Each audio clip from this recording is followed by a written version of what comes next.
ہماری نسل نو مغرب سے متاثر ہو رہی ہے، دوسری جانب ایک شخص کئی بیڑیوں کا سوار ہوا جا رہا ہے، اور ایک شخص کو کتنے لوگ کھینچ کر کے ایک اپنی دعوت، اپنے فرقے کی، اپنی جماعت کی، اپنی گروہ کی دعوت دے رہے ہیں، اور نتیجتاً اذہان جو ہیں وہ منتشر ہو کے رہ گئے ہیں۔ اب اس امت کو اور نوجوان کو اور آنے والی نسل کو وہ کون سا مرکز ہے جس پہ اکٹھا کیا جائے اور ان کو راہ مستقیم پہ بلایا جائے؟ تو وہ حضور علیہ السلام کی محبت ہے، جس محبت پر بلا کر کے جب محبت سینے میں بیدار ہوگی تو پھر عقائد کی درستگی بھی پیدا ہوگی، اور پھر عمل کو مہمیز بھی لگے گی، اور پھر جد و جہد اور طاعت کے جذبے، یہ سب کچھ پیدا ہوگا۔ اس لیے محبت رسول، اس جوہر کو نئی نسل کے اندر پیدا کرنے کی ضرورت ہے۔ اب نئی نسل کے اندر محبت رسالت مآب کو کس طرح پیدا کیا جائے، اس عنوان کے ساتھ لکھنے والوں نے بہت کچھ لکھا ہے۔ یہ گزشتہ شب میری نظر میں علموا اولادکم محبت رسول اللہ صلی اللہ علیہ وآلہ وسلم ڈاکٹر عبدہ یمانی کی جو ہے وہ مطالعہ میں رہی ہے، جس میں انہوں نے 20 ایسے طریقے بیان کیے ہیں کہ جس میں حضور علیہ السلام کی محبت کو نئی نسل کے اندر جو ہے وہ منتقل کیا جا سکے۔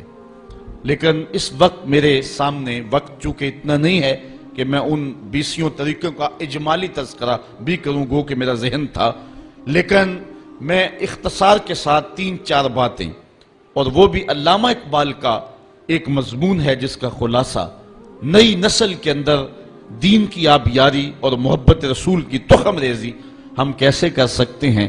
تو اقبال نے اس کے لیے 3 چیزیں بیان کی ہیں، اور ایک چیز میں اپنی جانب سے بیان کروں گا۔ سب سے پہلی بات، نئی نسل کے اندر حضور کا پیار کیسے اجاگر کیا جاتا ہے۔ تو اقبال کہتا ہے کہ نسل نو میں حضور کی محبت کا جوہر منتقل کرنے کا زود اثر ذریعہ یہ ہے کہ اپنی اولادوں کو کثرت کے ساتھ حضور پہ درود و سلام پڑھنے کی ترغیب دے، چونکہ درود ایک ایسا وظیفہ ہے جو انسان کی فطری صلاحیتوں کو نکھارتا ہے، روحوں کی زندگی کا سبب ہے، انسان کو طبی طور پہ توانائی نصیب ہوتی ہے۔ آپ پڑھیں قدرت اللہ شہاب کو، وہ کہتا ہے کہ مجھے جاگ ہی درود و سلام سے لگی، بلکہ اقبال سے کسی نے پوچھا کہ تیرے شعروں میں یہ حسن کہاں سے آ گیا؟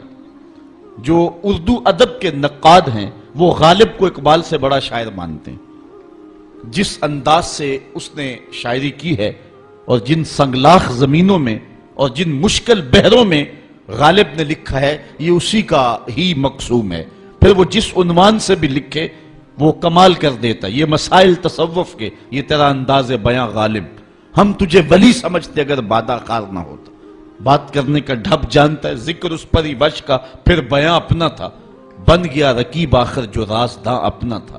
جب وہ حسن کا نقشہ کھینچے تو حسن کو مجسم سامنے لے آتا ہے، جب تصوف کے مسائل پہ بولے تو لگتا ہے کہ یہ بہت جو ہے وہ نقطہ وار صوفی ہے، وہ جس لہجے میں آئے حد کر دیتا ہے۔ لیکن وہ قبولیت عامہ جو غالب کو نہ مل سکی وہ اقبال کا مقسوم ہوئی۔ تو اقبال سے کسی نے پوچھا کہ تیرے شعروں میں یہ حسن اور یہ رس، یہ مٹھاس، یہ تازگی کہاں سے آئی؟ تو اقبال نے کہا کہ میں نے 1.25 کروڑ مرتبہ حضور پہ درود پڑھا ہے، میں تنہا کمال سخن کو نہ پہنچا، میرے شعر ہیں اور تاثیر ان کی۔ 1.25 کروڑ مرتبہ ذات رسالت مآب صلی اللہ علیہ وسلم پر میں نے درود پڑھنے کی سعادت پائی۔ تو درود وہ وظیفہ ہے جو انسان کو نکھار دیتا ہے، انسان کے لیے بہتریوں کا سامان پیدا کرتا ہے۔ ویسے بھی قرب قیامت میں جبکہ فتنے بارش کی طرح برس رہے ہوں گے تو درود نجات کی ضمانت ہوگا۔ حضرت امام سخاوی نے القول البدیع میں لکھا ہے کہ امام زین العابدین سے پوچھا گیا کہ جب کثرت سے ترک اور فرق ہوں گے تو اس وقت حق کی پہچان کون ہوگی اور کس راہوں کے ہم مسافر ہوں گے؟ تو امام زین العابدین فرمانے لگے جو اہل السنہ ہوں گے وہ حق کی راہوں کے مسافر ہوں گے۔ تو پوچھنے والے نے کہا کہ اگر بہت سارے لوگ اسی نام سے دعویٰ رکھیں تو ان میں اصل کی پہچان کیا ہے؟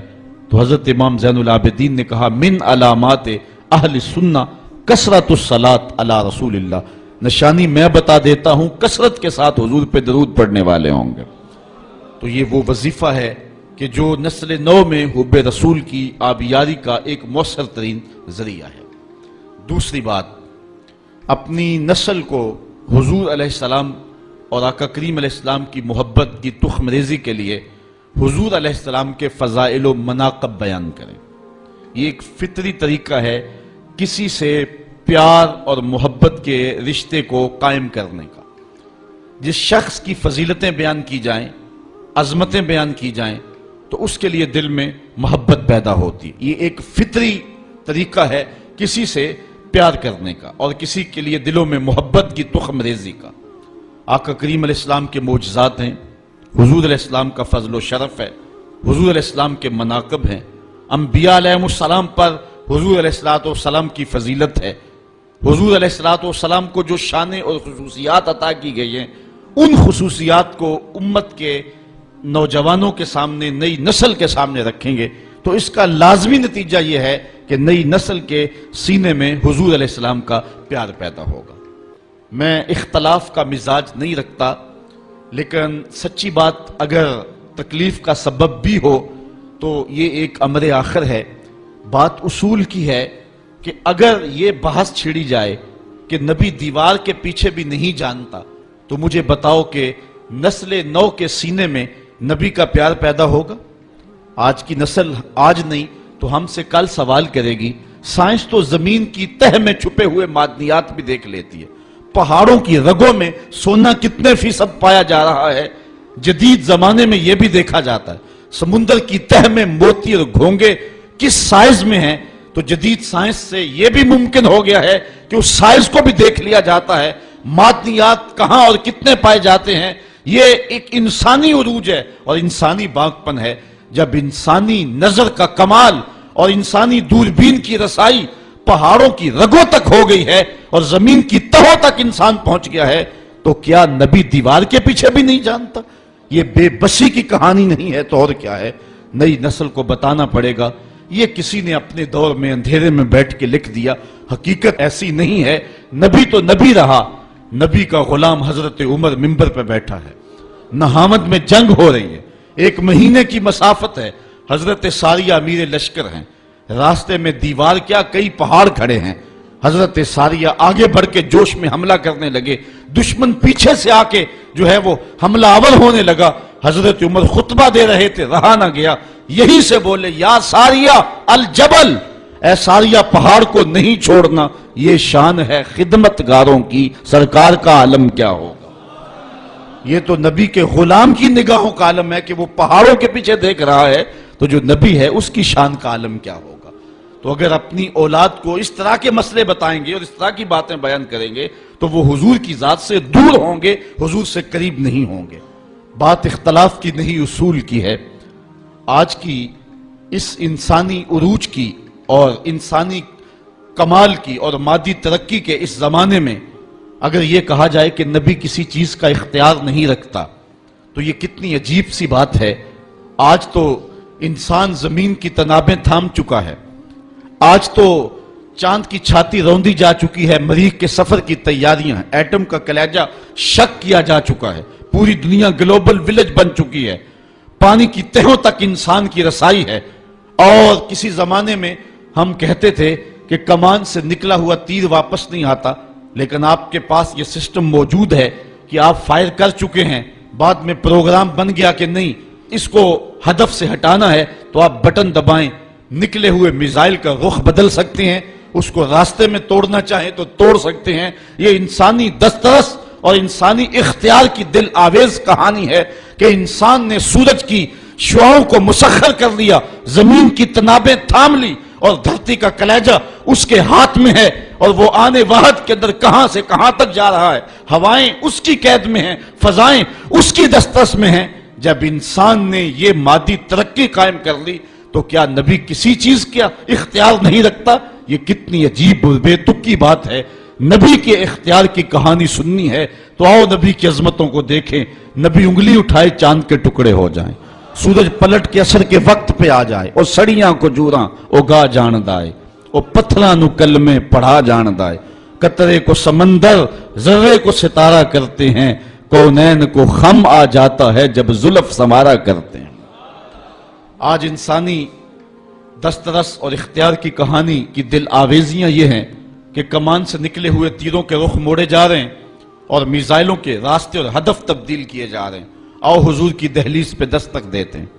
حضرت عبداللہ ابن عباس روایت کرتے ہیں، باب المعجزات مشکات اٹھائیں، فرماتے ہیں کہ ایک شخص حضور کی خدمت میں حاضر ہوتا ہے، وہ بدو عرض کرتا ہے کہ حضور اگر حاضل ازق، یہ کھجور کا پکا ہوا خوشہ، آپ اس کو اشارہ کریں اور یہ ٹوٹ کے آپ کی جھولی میں آ گرے تو میں آپ کو اللہ کا نبی مان لوں گا۔ حضور نے فرمایا تب تم مان لو گے؟ اس نے کہا انکار کی گنجائش نہیں رہے گی۔ حضور اشارہ کرتے ہیں، گچھا ٹوٹ کے جھولی میں آ گرتا ہے، ادھر گچھا پہنچتا ہے، ادھر اس کے لبوں پہ کلمہ جاری ہو جاتا ہے۔ اب آقا کریم ان کھجوروں کو بانٹ بھی سکتے تھے، اس شخص کے ایمان لانے کی خوشی میں شیرینی بٹ جاتی اور قیامت تک ان لوگوں کے لیے افتخار ہوتا، فخر ہوتا کہ کچھ صحابہ نے معجزے کی کھجوریں کھائی ہیں۔ لیکن آقا کریم علیہ السلام جانتے تھے قیامت کے قرب میں تیروں کے رخ موڑے جائیں گے اور انسانی کمال اور اختیار کی کہانی یوں دل آویز ہوگی۔ آقا نے وہ کھجوریں بانٹی نہیں، بلکہ اس پکے ہوئے کھجوروں کے خوشے سے مخاطب ہو کے کہا تجھے جس کام کے لیے بلایا وہ تو ہو گیا، اب واپس جا کے شاخ سے جڑ بھی جا۔ صرف اتارنا نہیں جانتے، ان کو واپس جوڑنا بھی جانتے، چاند کے ٹکڑے ہی نہیں کرنا جانتے، اصلی حالت کے اندر ان کو پلٹانا بھی جانتے ہیں۔ یہ نبی کے اختیار کی دل آویز کہانی ہے۔ تو نئی نسل کو وہ باتیں نہ سنائیں کہ جن سے نئی نسل دور ہو، بلکہ آج کی سائنس بہت عروج اور بہت ترقی کر چکی ہے، لیکن جو عروج میرے رسول نے پایا ہے، یہ سائنس اور یہ مادی ترقی اس کی گرد کو بھی نہیں چھو سکتی۔ آج دنیا چاند پہ جا کے فخر کر رہی ہے، میرا نبی چاند کو قدموں میں بلا کر بھی فخر نہیں کر رہا۔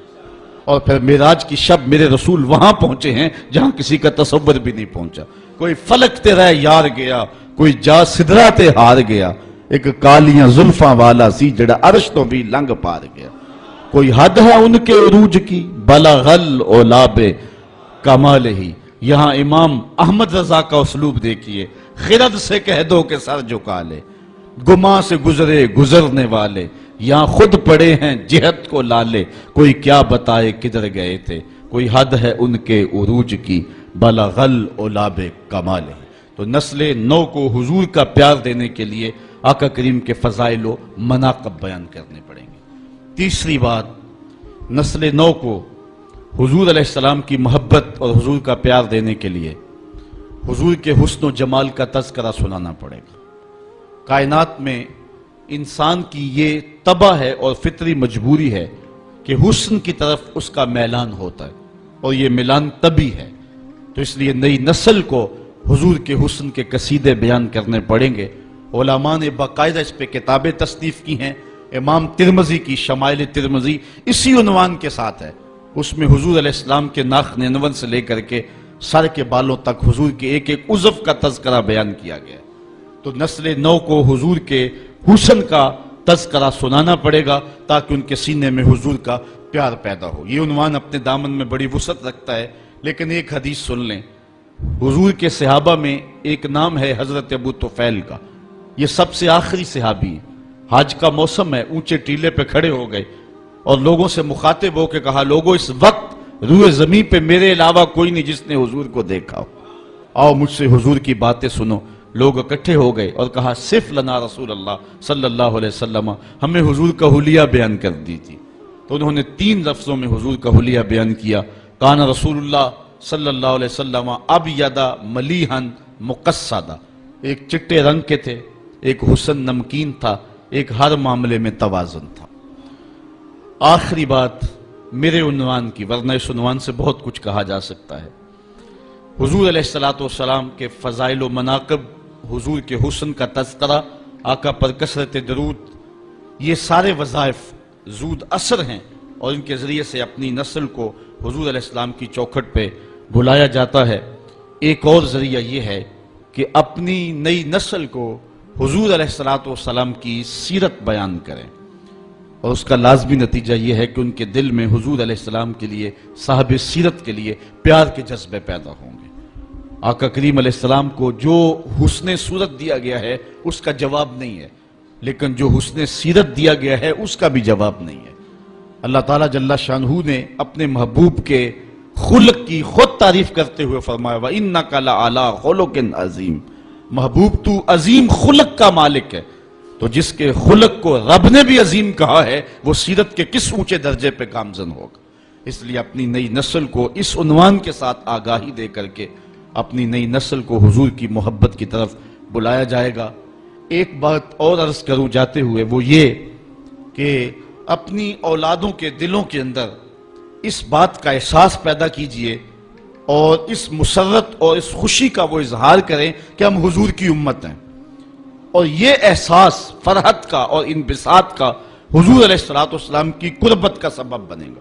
اور صحابہ اس بات پہ فخر کیا کرتے تھے، اور ابھی آپ نے روایت سنی کہ سب سے زیادہ خوشی صحابہ کو اگر کسی بات کی ہوتی تو ایمان لانے کی ہوتی۔